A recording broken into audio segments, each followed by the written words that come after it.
My husband grew up on the farm, not specifically this location, but they started the farm. They grew melons when he was a kid, and back in the 70s they had melons, and they kind of did that off and on.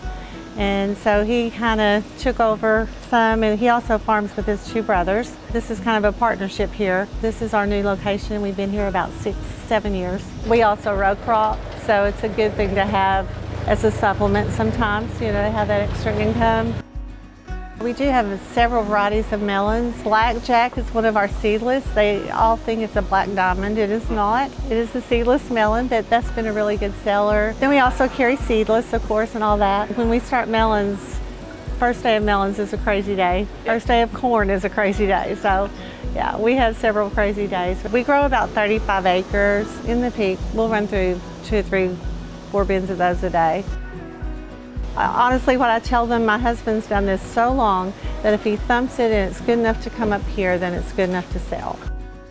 We grow sweet corn. We start that about the 3rd week in August. That's the one thing that I will say that we kind of take our pride in too on our sweet corn. We do machine harvest it, but we have all of these kids that hand grade it.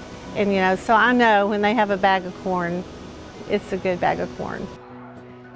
We also have locally grown other produce, tomatoes, squash, cucumbers, okra, but I try to buy that from local growers. There's some gardeners, they may just bring in a little bucket, but I'll buy that from them just to keep fresh produce and everything to be local.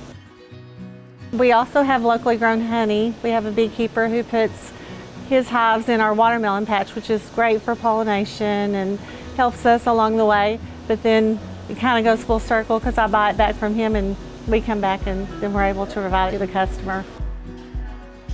And inside our building, we wanted it to kind of be a little museum.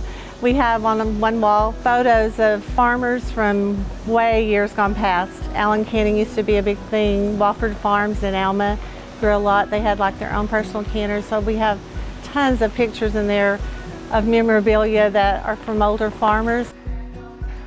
It's been fun. It's fun working with family, and it's fun being all together. We have really great help. It's some really great kids working for us, that help pick, and they'll do anything I ask them to do for a honey bun. So that's what I tell them, they will work for a honey bun. This year with the weather, with all the heavy rain in the spring and with all the heat and everything, just a cluster of things that's happened, we will maybe close by next week. It's going to be a really short season. Watermelon customers, you'll see them 2, 3, sometimes every day. They become really good friends. We have a lot of repeats. It's kind of like when you open every year, you haven't seen them for a year, so it's like seeing family again. The farm trail's been fun. I didn't really know what to expect. It's been fun. The first day we opened, which we opened late, one girl came in and she was just really excited to get that stamp. She was nearing the end. So it's just been kind of fun, and then, if I had the time, that would be a fun hobby to go hop around and do that. I think it's been good publicity. It's been people that hasn't been here before, so it's drawn in some new customers that will be repeats. I feel like they'll come back. There's been a lot of people, they're just surprised at all the work that goes into it and all the things behind the scenes. Honestly, I pray every day, please let us, kind of be a lighthouse for everybody else around us. We're providing a service that they need, and I want to be that for them. I want people to come, feel welcome, feel like they left, and to say, hey, I like going there. I want to come back.